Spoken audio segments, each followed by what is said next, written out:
Welcome back to another episode of the Rooted Soul podcast series. So, today we're going to be talking about the lovers, which is the energy of number six. And the way that I like to think about, or the way that I perceive the six, is three and three. And so, harmony with self, right? Like higher self, lower self in the body, right? Body, mind, spirit is another way maybe you could break it down. And now with that, I am able to have the ability to have harmony with someone else, right? Like, so that's how I see the number six. And someone else doesn't necessarily mean a lover in like this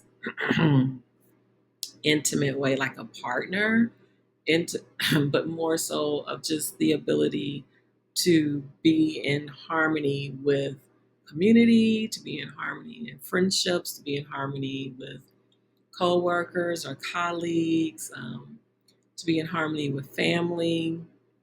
So it's representing more than just lovers, but it's another conversation for another day when you talk about if you're doing a specific reading for someone and they set their intentions around a relationship with someone and that card comes up.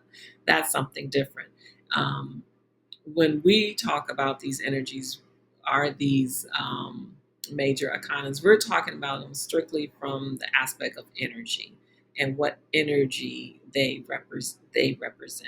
We're using it as a frame of the energy that they represent. Hopefully that wasn't too confusing.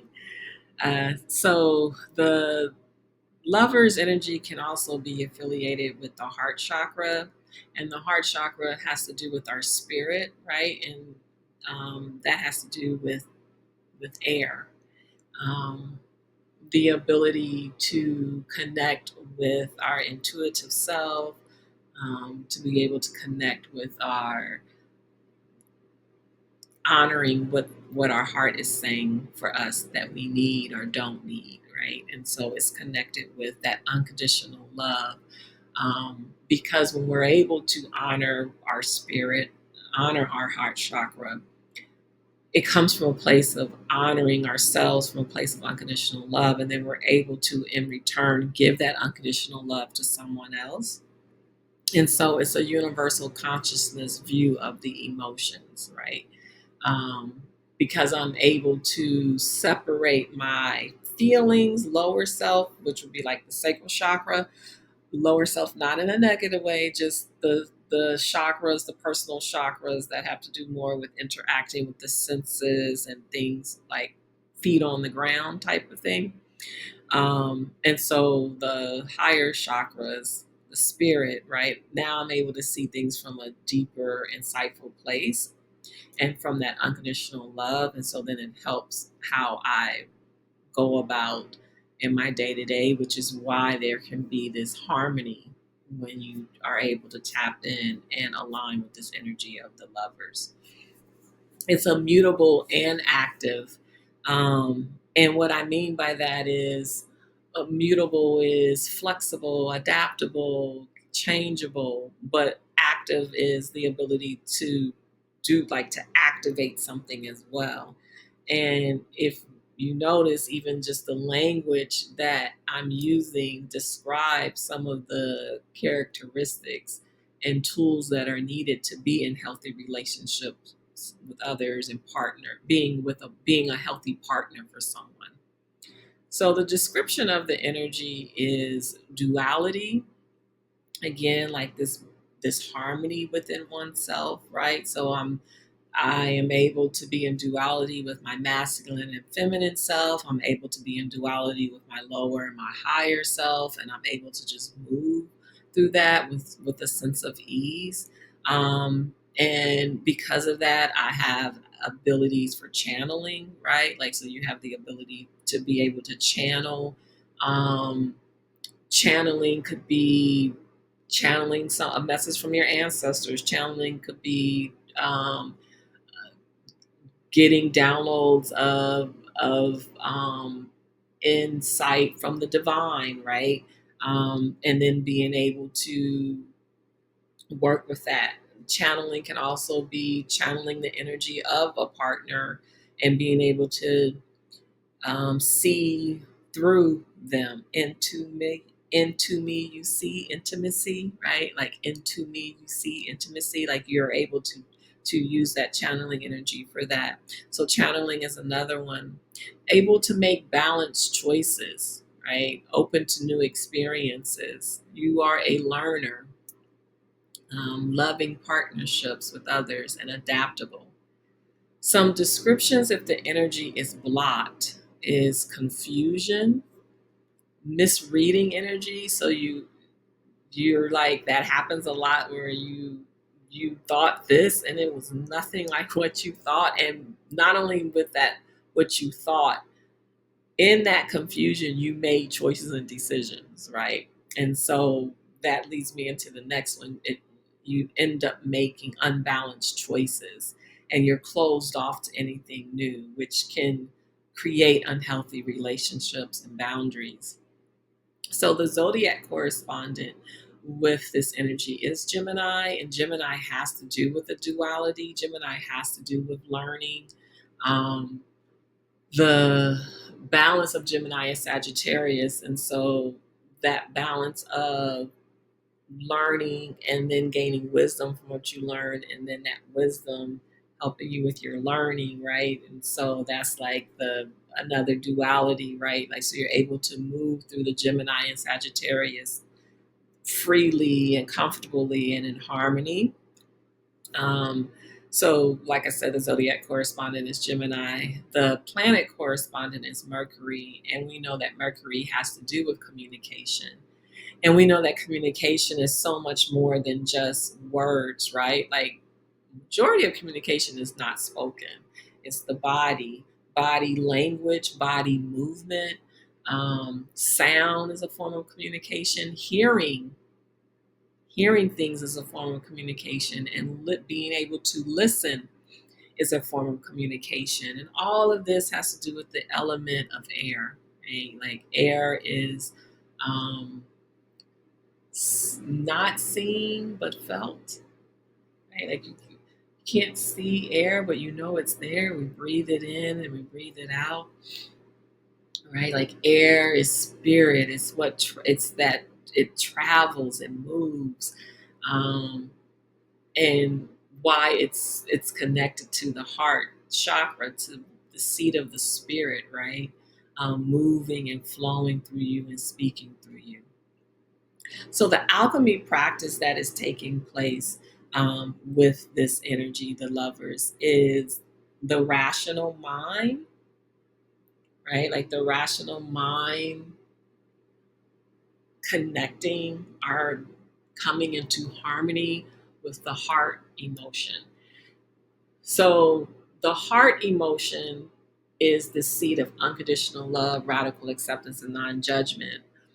There are our lower emotions or feelings that come from our sacral chakra. And for this aspect, I'm not talking about those. I'm talking about, again, like I was explaining, this ability to see something beyond what your sensory eyes can see, right?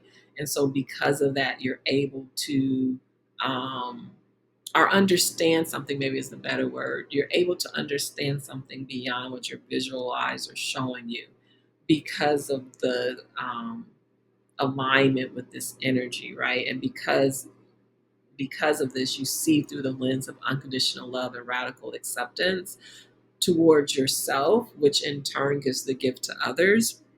And so, because of that, there is this ability to move with reason, meaning reality, reason, like, but also with emotion, our heart, right? And so that's the alchemy practice that is taking place. So some ways of working with that, right, to align with that or open that up, um, would be hatha yoga is one, yin yoga is another one. These are yoga practices asanas, movements that can be very beneficial in opening up the lover energy in you, right? Meditation is another one. Intentionality about choosing meditations, guided meditations, meditations with sound frequency that is on the same level of this energy, right? So if you looked on YouTube or Spotify, you put in Gemini energy or put in the lover's energy. Sometimes I think there are playlists on Spotify that resonate specifically with or align with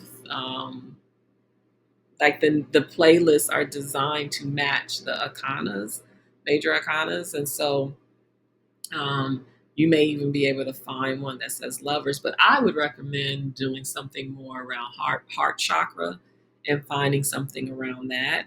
Um, and so if you did a guided meditation, either through specifically for the heart chakra or sound therapy guided meditation around the heart chakra, but any of those things.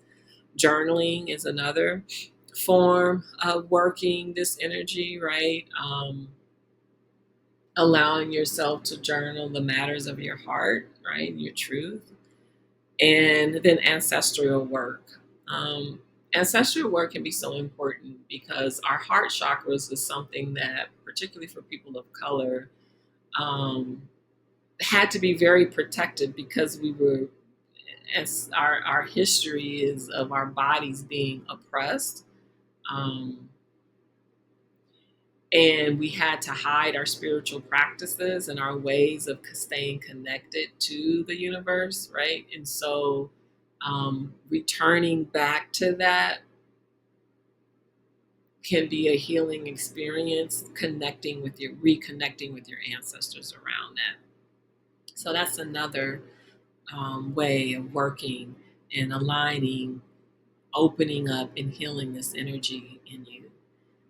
And so I want to close with an affirmation alignment um, that can be beneficial in reminding yourself that you have this. We have all of these energies within us.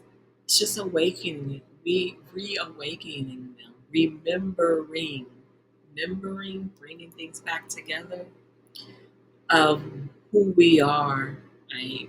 Um, and so an affirmation alignment is I am in harmony with higher self when I make choices and decisions. I am in harmony with higher self when I make choices and decisions.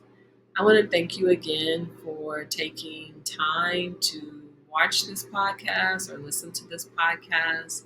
I encourage you, if any time as you are learning more about yourself and where you are with these energies, if you are in need of additional support, please visit my website. You can check out some of the services that we offer in supporting our community in their holistic healing and returning to order, balance, and harmony with their energy. Our any our Google just certified energy healers, but if you know that you may need some support, I just encourage you to seek that support. Okay, until next time. Bye bye.